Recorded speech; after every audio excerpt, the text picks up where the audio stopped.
আল্লাহর হাবিব সাল্লাল্লাহু আলাইহি ওয়াসাল্লামের সাথে জিনদের মোট 6 বার সাক্ষাৎ হয়েছিল। জিন জাতির দলবদ্ধভাবে সাক্ষাৎ হয়েছিল কয়বার? 6 বার। এর মধ্যে 2 বার হয়েছিল মক্কায়, 3 বার হয়েছিল মদিনায়, আর মদিনা মক্কার বাইরে হয়েছিল 1 বার। আবারও বলছি, আল্লাহর হাবিবের সঙ্গে জিনদের 6 বার সাক্ষাৎ হয়েছিল। এর মধ্যে মক্কায় হয়েছিল 2 বার, মদিনায় হয়েছিল 3 বার, মক্কা এবং মদিনার বাইরে হয়েছিল 1 বার। আপনি বলবেন যে কি নবীজিকে দাওয়াত দিয়েছিলেন এই জন্য আল্লাহর নবী গিয়েছিলেন? না, জিনের অস্তিত্ব অনেক মানুষ এখন বিশ্বাস করে না, বুঝছেন? শুনেন, ভূত পেতনি এই সমস্ত জিনিস বিশ্বাস আপনি না করলে আপনার ঈমান যাবে না, কিন্তু জিনের অস্তিত্বকে যদি আপনি অস্বীকার করেন আপনি কাফের হয়ে যাবেন। আপনি বলবেন হুজুর এটা আবার কেমন কথা? আমরা তো অনেকে বিশ্বাস করি না, জিন বলতে কোনো কিছু আছে, অনেকেই কিন্তু বিশ্বাস করে না। আপনি যদি বিশ্বাস না করেন, কোরআনের অনেক আয়াতকে আপনাকে অস্বীকার করতে হবে। সূরা যারিয়াত আল্লাহ তাআলা কি বলছেন? ওমা খলাকতুল জিন্না ওয়াল ইনসা ইল্লা লিয়াবুদুন, মানুষ আর জিনকে আমি আল্লাহ তাআলা ইবাদতের জন্য তৈরি করেছি, সৃষ্টি করেছি। তাহলে এই আয়াতে আল্লাহ যে জিনের কথা বললো আপনি অস্বীকার করলে আয়াতের সাথে আপনি সাংঘর্ষিক কাজ করলেন। 2 নম্বর আসেন, আল্লাহ সুবহানাহু ওয়া তাআলা একটি সূরা নাজিল করেছেন যে সূরাটির নাম হচ্ছে সূরা জিন। এখানে আল্লাহ তাআলা কি বলছেন? কুল উহিয়া ইলাইয়া আন্নাহু ইসতামাআ নাফারুম মিনাল জিন্নি ফাকালু ইন্না সামি'না কুরআনান আজাবা। ইনসান নামে কোনো সূরা আল্লাহ তাআলা নাজিল করেন নাই, কিন্তু জিন নামে আল্লাহ তাআলা একটা স্বতন্ত্র সূরা নাজিল করেছে। চিন্তা করা যায়? তাহলে আপনি যদি জিনের অস্তিত্বকে অস্বীকার করেন তাহলে আপনি ঈমান থেকে খারেজ হয়ে যাবেন, কাফের হয়ে যাবেন ডিরেক্ট। তো আল্লাহর হাবিব সাল্লাল্লাহু আলাইহি ওয়াসাল্লামের সাথে কীভাবে সাক্ষাৎ হয়েছিল? আব্দুল্লাহ ইবনে আব্বাস রাদিয়াল্লাহু তাআলা আনহু থেকে বর্ণিত, এক রাতে আল্লাহর হাবিব সাল্লাল্লাহু আলাইহি ওয়াসাল্লামকে না পেয়ে সাহাবা ইকরাম একেবারে উদ্বিগ্ন হয়ে পড়লেন যে নবীজি গেল কোথায়, আসলে নবীজি কোথাও নেই, আসলে নবীজি গেলেন কোথায়? তিনি ফিরে এসে বললেন, আমার কাছে একদল জিন এসেছিল, আমি তাদের সঙ্গে যাই এবং তাদের সম্মুখে কোরআন তেলাওয়াত করি। আল্লাহর হাবিব সাল্লাল্লাহু আলাইহি ওয়াসাল্লাম বলছেন, অথবা নবী সাল্লাল্লাহু আলাইহি ওয়াসাল্লাম আমাদের নিয়ে যান, আমাদেরকে তাদের চিহ্ন এবং তাদের আগুনের চিহ্ন দেখেন। সহিহ মুসলিমের হাদিস নাম্বার 450। সাহাবীদেরকে নবীজি গিয়ে জিনের চিহ্ন দেখিয়েছেন এবং সেই সময় জিনরা তাদের প্রধান খাবারের কথা বলেছে যে আমাদের প্রধান খাবার হচ্ছে হাড্ডি, এই জন্য হাড্ডি যেখানে সেখানে ফেলে রাখতে নিষেধ করা হয়েছে। এরপর আসেন, জিনদেরকে সাহাবী বলা যাবে কিনা? আল্লাহর হাবিব সাল্লাল্লাহু আলাইহি ওয়াসাল্লামের সাথে যেহেতু জিনদের সাক্ষাৎ হয়েছে এবং কোরআন হাদিস দ্বারা সেটা প্রমাণিত, তাই যেসব জিন ইমানের সঙ্গে নবীজির সাক্ষাৎ পেয়েছেন তারা জিন সাহাবী হিসাবে আখ্যায়িত হবেন, এটা স্বাভাবিক। এখানে আপনার অস্বীকারের কোনো সুযোগ নেই এবং ফাতহুল বারীর মধ্যে এভাবেই লেখা আছে, আল্লাহর হাবিব সাল্লাল্লাহু আলাইহি ওয়াসাল্লামের সাহাবী হিসেবে তারা অন্তর্ভুক্ত হবে। জিন সাহাবীদের সঙ্গে মানুষের একাধিক সাক্ষাতের প্রমাণও রয়েছে। ওমর ইবনুল আব্দুল আজিজ রাহিমাহুল্লাহ তিনি রাস্তা দিয়ে হেঁটে যাচ্ছেন, খেয়াল করেন, রাস্তা দিয়ে যখন হেঁটে যাচ্ছেন ফুলাত এলাকায় হাঁটছিলেন, এলাকাটার নাম ছিল কি? ফুলাত। ওখানে দেখতে পেলেন একটা মরা সাপ পড়ে আছে, মরা সাপ। আপনারা রাস্তাঘাটে দেখেন গ্রামাঞ্চলে, তো মরা সাপ যখন পড়া দেখলেন তিনি তার পাগড়ির কিছু অংশ ছিঁড়ে এই মরা সাপটাকে পেঁচায়া দাফন করে সেখানে আপনার মাটিতে পুঁতে ফেললেন, মানে দাফন করে ফেললেন, গেড়ে ফেললেন। তখন একজন বলল, হে সারাক, আমি সাক্ষ্য দিচ্ছি রাসূল আকরাম সাল্লাল্লাহু আলাইহি ওয়াসাল্লামকে বলতে শুনেছি তুমি ফুলাত নামক স্থানে মারা যাবে এবং একজন নেককার ব্যক্তি তোমাকে দাফন করবে। ওই সাপকে উদ্দেশ্য করে বলতেছে ওই ব্যক্তি। ওমর ইবনে আব্দুল আজিজ রাহিমাহুল্লাহ বললেন, তোমার প্রতি আল্লাহর অনুগ্রহ করুন, তুমি কে? লোকটি বলল, আমি রাসূল সাল্লাল্লাহু আলাইহি ওয়াসাল্লাম থেকে কোরআন শ্রবণকারী জিনদের একজন। এই তার মানে এখানে কি ওমর ইবনে আব্দুল আজিজ রাহিমাহুল্লাহ পাগড়ি ছিঁড়ে যে সাপটাকে পেঁচায়া দাফন করে দিলেন, এই সাপের পাশে মানুষের আকৃতি নিয়ে একজন জিন স্বীকৃতি দিল যে এটা আমাদের সদস্য ছিল। আল্লাহর হাবিব সাল্লাল্লাহু আলাইহি ওয়াসাল্লামের কাছে এই জিন বাইয়াত হয়েছিল এবং কোরআন শ্রবণ করেছিল, আমিও তাদের একজন। জিনরা আপনারা জানেন যে অনেক সময় সাপের আকার আকৃতি ধারণ করে, বিড়ালের আকার আকৃতি ধারণ করে, কুকুরের আকার আকৃতি ধারণ করে। তো আমি নিজে ছিলাম ওই সফরের মধ্যে আল্লাহর হাবিবের সঙ্গে সাল্লাল্লাহু আলাইহি ওয়াসাল্লাম, এবং এই সাপটা মূলত সাপ না, সাধারণ সাপ না, এটা জিন। তো আপনার হাত দিয়ে, আপনি যেহেতু নেককার ব্যক্তি, আপনার পাগড়ির মাধ্যমে আল্লাহ তাআলা তার দাফনের ব্যবস্থা করলেন। সুবহানাল্লাহ। এবার আসেন, এরকম জিনদের আসলে সংখ্যা কত? আল্লাহর হাবিব সাল্লাল্লাহু আলাইহি ওয়াসাল্লামের সাথে যে দেখা সাক্ষাৎ হয়েছে, অনেক সময় বড় দল নিয়েও জিনরা সাক্ষাৎ করেছে। তো মোট জিনদের সংখ্যা কত যারা আল্লাহর হাবিবের সাক্ষাৎ পেয়েছেন? আচ্ছা, ওমর ইবনুল খাত্তাব রাদিয়াল্লাহু তাআলা আনহুর সাথে সম্পৃক্ত করা হয় এমন একটি বর্ণনায় বলা হয়েছে, নবীজি সাল্লাল্লাহু আলাইহি ওয়াসাল্লামের কাছে কোরআন শ্রবণকারী এবং তার পেছনে নামাজ আদায়কারী জিনদের মোট সংখ্যা হচ্ছে ৭৩,০০০। একজন দুইজন জিন কিন্তু না, ৭৩,০০০ জিন আল্লাহর নবীর সরাসরি সাক্ষাৎ পেয়েছেন। সুবহানাল্লাহ। আল ইসাবার মধ্যে এভাবেই লেখা আছে। কয়েকজন জিনের নাম বলে দিই যারা আল্লাহর হাবিবের সাক্ষাৎ পেয়েছিলেন। আল্লামা ইবনে হাজার আসকালানী রহিমাহুল্লাহ তার আল ইসাবা ফি তামিজ সাহাবা বইয়ে 22 জন জিনের নাম উল্লেখ করেছেন যারা আল্লাহ নবী সাহাবী ছিলেন, মানে জিন সাহাবী। এর মধ্যে একজন হচ্ছেন হামা, আরেকজনের নাম হচ্ছে আহকাব, আরেকজনের নাম হচ্ছে আরকাম, এরপরে মুতাকিদ, এরপরে জাওবা, এরপরে হাসির রাদিয়াল্লাহু তাআলা আনহুম।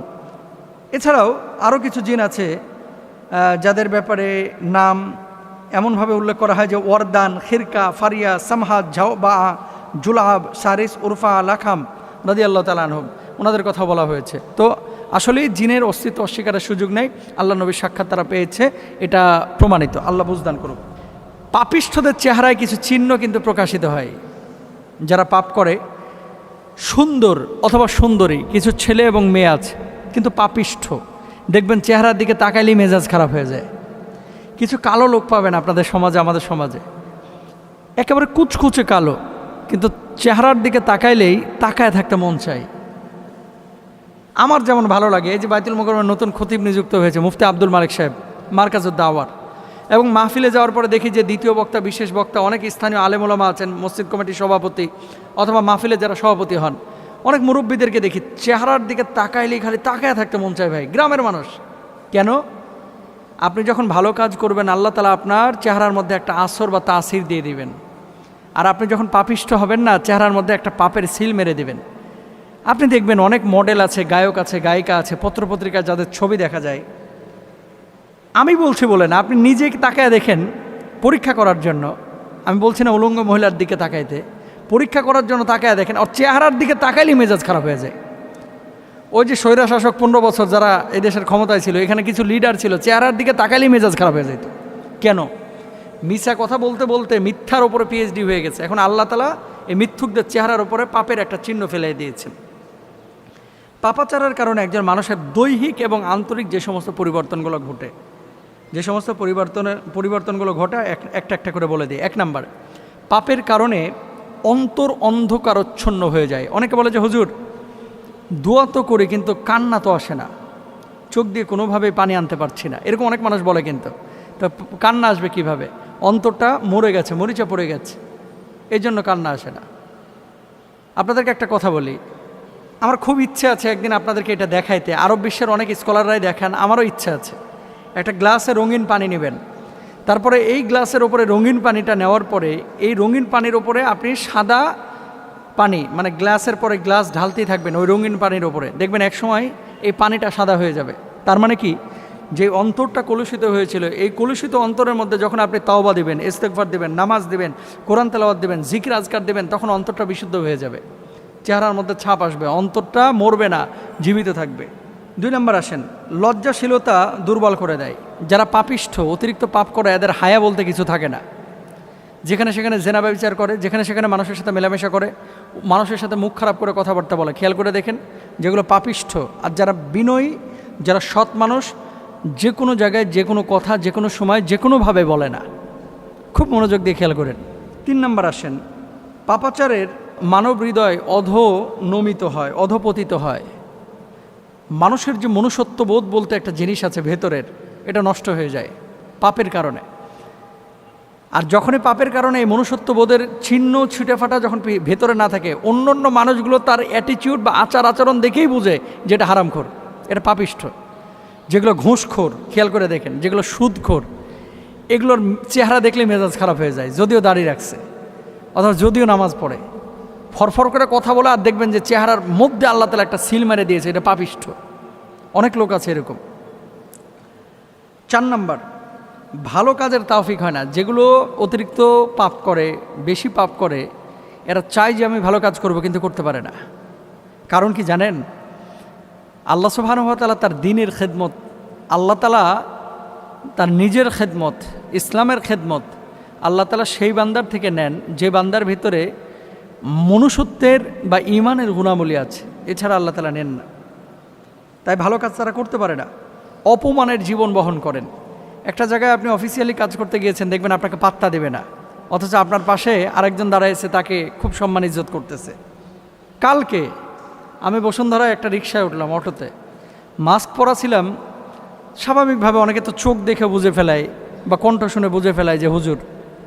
তো 3 জন লোক মানে চোখ দেখে কণ্ঠ শুনে যখন ভাড়ার কথা বলছিলাম চিনে ফেলেছে, চিনার পরে সে মাস্ক খোলা এখন ছবি নেবে।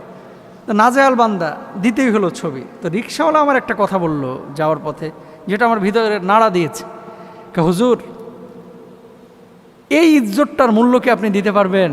এই যে আপনাকে জোর করে ধরে তারপরে ছবি নিচ্ছে এবং একটু কথা বলার জন্য দৌড়ে আসলো পেছন থেকে।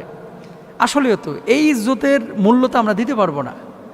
আপনাকে যে কথাটা আমি বলতে যাচ্ছি, যে যখন আপনার ভিতরে সৎ এবং উন্নত মানসিকতার মনুষ্যত্ববোধ থাকবে, মুমিনের গুণাবলী এবং এখলাস থাকবে, আল্লাহ তাআলা পৃথিবীর বুকে আপনাকে এত সম্মান এবং মর্যাদার ব্যবস্থা করে দেবেন, যেখানে যাবেন সেখানেই সম্মান পাবেন। আর যদি এটা না থাকে, আপনার সাথে মানুষ কুকুরের মতো আচরণ করবে। এটা বাস্তব। হেল্পার আপনারা বেল দিবে না, রিক্সাওয়ালা আপনারা বেল দিবে না, ভ্যানওয়ালা আপনারা বেল দিবে না, কৃষক বেল দিবে না, রাস্তার পাগলও আপনারা এইটা দিয়ে তাড়া দিবে। কথা বুঝতে পারছেন?